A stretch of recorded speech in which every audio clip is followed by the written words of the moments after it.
ರಾಜ್ಯದಲ್ಲಿ ಮೇ 20ರಿಂದ ಸಾರಿಗೆ ಸಂಚಾರ ಸ್ತಬ್ಧವಾಗುತ್ತಾ ಅನ್ನೋದು ಪ್ರಶ್ನೆ. ಮೇ 20ರ ಮಧ್ಯರಾತ್ರಿಯಿಂದಲೇ ಬಿಎಂಟಿಸಿ ಕೆಎಸ್ಆರ್ಟಿಸಿ ಬಸ್ನ ಬಂದ್ ಮಾಡಲಾಗುತ್ತೆ. ಈ ಬಸ್ ಮುಷ್ಕರಕ್ಕೆ ಸಜ್ಜುಕೊಂಡಿರುವಂಥದ್ದು ರಾಜ್ಯ ಸಾರಿಗೆ ನೌಕರರು ಹೇಳ್ಕೊಂಡೇ ಬರ್ತಾ ಇದ್ರು, ನಾವು ಮುಷ್ಕರ ಮಾಡ್ತೀವಿ ಅಂತ. ಬಿಕಾಸ್ ಅವ್ರು ಒಂದಷ್ಟು ಸಮಸ್ಯೆಗಳಿತ್ತು, ಅದನ್ನ ಸರ್ಕಾರದ ಮುಂದೆ ಇಟ್ಟಿದ್ರು. ಇದೆಲ್ಲದಕ್ಕೂ ಪರಿಹಾರ ಬೇಕು ಅಂತ. ಯಾವಾಗ ಸರ್ಕಾರದವರು ನಾಳೆ ಮಾಡ್ತೀವಿ, ನಾಡ್ದು ಮಾಡ್ತೀವಿ, ಆಮೇಲೆ ನೋಡೋಣ ಮಾಡ್ತೀವಿ ಅಂತ ಹೇಳ್ಕೊಂಡು ಬರ್ತಾ ಇದ್ರು. ಇದು ಬಿಟ್ಟರೆ ಹಿಂಗೆ ಆಗಲ್ಲ, ಸಬೂಬ್ ಕೊಟ್ಕೊಂಡು ಹೋಗ್ತಾನೆ ಇರ್ತಾನೆ, ಸಮಸ್ಯೆ ಅನುಭವಿಸೋದು ನಾವು ಅಂತ. ಫೈನಲಿ ಇದೀಗ ನಮ್ಮ ಶಕ್ತಿಗೇನು ಅನ್ನೋದು ಗೊತ್ತಾಗಬೇಕು ಅಂತಂದರೆ ಕೆಲಸ ಕಾರ್ಯ ಮಾಡೋದು ನಿಲ್ಲಿಸ್ಬೇಕು. ಆಗ ಜನರು ಪರದಾಡ್ತಾರೆ, ಆಗ ಕಷ್ಟ ಆಗತ್ತೆ, ಆವಾಗ ನಮ್ಮ ಹತ್ರಕ್ಕೆ ಸರ್ಕಾರದವರೇ ಓಡಿ ಬರ್ತಾರೆ ಅಂತ.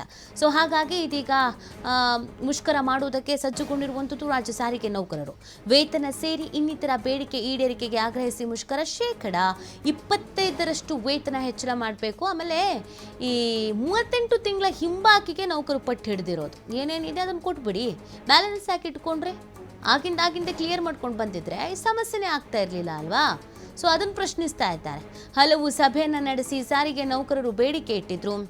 ಯಾವುದೇ ಬೇಡಿಕೆನ ಇಟ್ಟರು, ಎಷ್ಟೇ ಸಭೆ ಮಾಡಿದ್ರು ಸರ್ಕಾರ ಗಮನ ಹರಿಸ್ತಾ ಇರಲಿಲ್ಲ, ಈಡೇರಿಸ್ತಾ ಇರಲಿಲ್ಲ. ಅದಕ್ಕೆ ಸರಿಯಾಗಿ ಒಂದು ಉತ್ತರ ಕೊಡಬೇಕು ಅಂತ ಇದೀಗ ಮುಷ್ಕರ. ಸಿಎಂ ಮತ್ತು ಸಚಿವರ ನೇತೃತ್ವದಲ್ಲಿ ಹಲವು ಸಂಧಾನ ಸಭೆಗಳಾಗ್ಬಿಟ್ಟಿದೆ.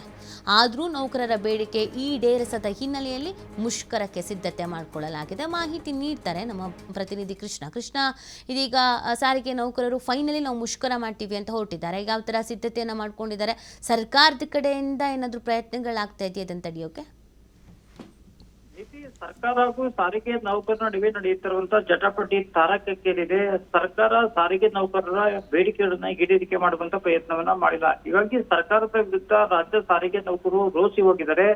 ಸರ್ಕಾರ 12.5% ಈಗಾಗಲೇ ವೇತನವನ್ನ ಹೆಚ್ಚಳ ಮಾಡುವಂತ ಪ್ರಯತ್ನವನ್ನ ಸರ್ಕಾರ ಮಾಡಿದೆ. ಆದ್ರೆ 12.5% ವೇತನವನ್ನ ಹೆಚ್ಚಳವನ್ನ ಸಾರಿಗೆ ನೌಕರರು ತಿರಸ್ಕಾರವನ್ನ ಮಾಡ್ತಾ ಇದ್ರೆ. ಹೀಗಾಗಿ ಶತಾಯಗತಾಯ 20ನೇ ತಾರೀಕು ರಾಜ್ಯದ ಬಿಎಂಟಿಸಿ ಕೆಎಸ್ಆರ್ಟಿಸಿ ಸೇರಿದಂತೆ ರಾಜ್ಯದ 4 ಸಾರಿಗೆ ನಿಯಮಗಳನ್ನ ಸ್ತಬ್ಧ ಮಾಡಬೇಕು ಅನ್ನೋ ಕಾರಣಕ್ಕಾಗಿ ಸಾರಿಗೆ ನೌಕರರು ಶಪಥವನ್ನ ಕೂಡ ಮಾಡಿದ್ದಾರೆ. ಹೀಗಾಗಿ ಈ ಮುಷ್ಕರವನ್ನ ಈ ಬಾರಿ ಸಕ್ಸಸ್ ಮಾಡಬೇಕು ಅನ್ನೋ ಕಾರಣಕ್ಕಾಗಿ ಪ್ರತಿ ಡಿಪೋಗಳಿಗೆ ಹೋಗಿ ಕರಪತ್ರಗಳನ್ನ ಹಂಚಿಕೆ ಮಾಡುವಂತ ಪ್ರಯತ್ನವನ್ನ ಮಾಡಿದ್ದಾರೆ. ನಮಗೆ ಸರ್ಕಾರ ಸ್ಪಂದಿಸ್ತಾ ಇದೆ, ಸರ್ಕಾರ ನಾವು ಹೇಳಿದಂತೆ ನೌಕರರ ಬೇಡಿಕೆಗಳನ್ನ ಈಡೇರಿಸ್ತಾ ಇದೆ. ಹಾಗಾಗಿ ವೇತನವನ್ನ ಕೂಡ ಸಹ ಸರಿಯಾದಂತ ರೀತಿಯಲ್ಲಿ ಸಮರ್ಪಕವಾದಂತ ರೀತಿಯಲ್ಲಿ ಹೆಚ್ಚಳ ಮಾಡುವಂತ ಪ್ರಯತ್ನವನ್ನ ಸರ್ಕಾರ ಮಾಡ್ತಾರೆ. ಹೀಗಾಗಿ ಮುಷ್ಕರಕ್ಕೆ ಬೆಂಬಲವನ್ನ ಕೊಡಿ ಅಂತ ಕೆಎಸ್ಆರ್ಟಿಸಿ, ಬಿಎಂಟಿಸಿ, NW ಕೆಎಸ್ಆರ್ಟಿಸಿ ಜೊತೆಗೆ NE ಕೆಎಸ್ಆರ್ಟಿಸಿ ಡಿಪೋಗೆ ತೆರಳಿ ನೌಕರರನ್ನ ಮನವೊಲಿಸುವಂತ ಪ್ರಯತ್ನವನ್ನ ಮಾಡ್ತಾ ಇದ್ದಾರೆ. ಒಂದ್ ಕಡೆ ಸರ್ಕಾರ ಈಗಾಗಲೇ 12.5% ವೇತನವನ್ನ ಹೆಚ್ಚಳ ಮಾಡಿದ್ರು ಕೂಡ ಸರ್ಕಾರ ವೇತನ ಹೆಚ್ಚಳವನ್ನ ತಿರಸ್ಕಾರ ಮಾಡುವಂತ ಪ್ರಯತ್ನವನ್ನ ನೌಕರರು ಮಾಡ್ತಾ ಇದ್ದಾರೆ. ಹೀಗಾಗಿ 20ನೇ ತಾರೀಕು ಸಾರಿಗೆ ನೌಕರ ಮುಷ್ಕರವನ್ನ ಯಶಸ್ವಿ ಮಾಡಬೇಕು ಅನ್ನೋ ಕಾರಣಕ್ಕಾಗಿ ನೌಕರು ಈಗ ಪಣವನ್ನ ಕೂಡ ತೊಟ್ಟಿದ್ದಾರೆ. ಈಗ ಸರ್ಕಾರಕ್ಕೆ ದೊಡ್ಡ ಬಿಸಿ ಆಗಿದೆ. ಈಗ ಮತ್ತೊಂದು ಕಡೆ ಸಾಧನ ಸಮಾವೇಶ ತುಮಕೂರಲ್ಲಿ ಕೂಡ 19ನೇ ತಾರೀಕು ಸಾಧನ ಸಮಾವೇಶ ಕೂಡ ಮಾಡ್ತಾ ಇದೆ ಸರ್ಕಾರ. ಈ ಸಮಾವೇಶದ ಮುಂಭಾಗ ರಾಜ್ಯದ ಕೆಎಸ್ಆರ್ಟಿಸಿ, ಬಿಎಂಟಿಸಿ ಸೇರಿದಂತೆ ರಾಜ್ಯದ 4 ಸಾರಿಗೆ ನಿಗಮಗಳು ಕೂಡ ಕಪ್ಪು ಬಾವುಟವನ್ನ ಪ್ರದರ್ಶನ ಮಾಡಿ ಸರ್ಕಾರ ಬಿಸಿ ಮುಡಿಸಕ್ಕೆ ಕೂಡ ಮುಂದಾಗಿದ್ದಾರೆ. ಕಳೆದ ಕೆಲ ದಿನಗಳ ಹಿಂದೆ ಇದೇ ನೌಕರು ಕೂಡ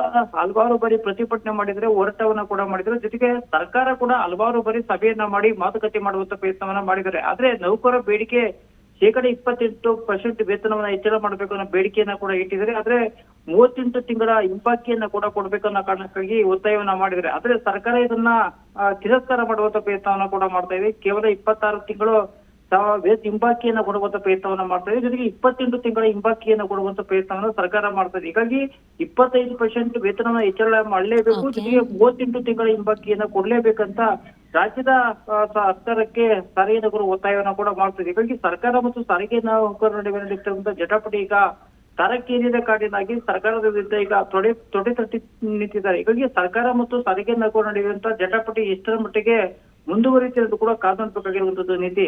ಓಕೆ, ಥ್ಯಾಂಕ್ ಯು ಕೃಷ್ಣ ತಮ್ಮ ಡೀಟೇಲ್ಸ್ಗಾಗಿ.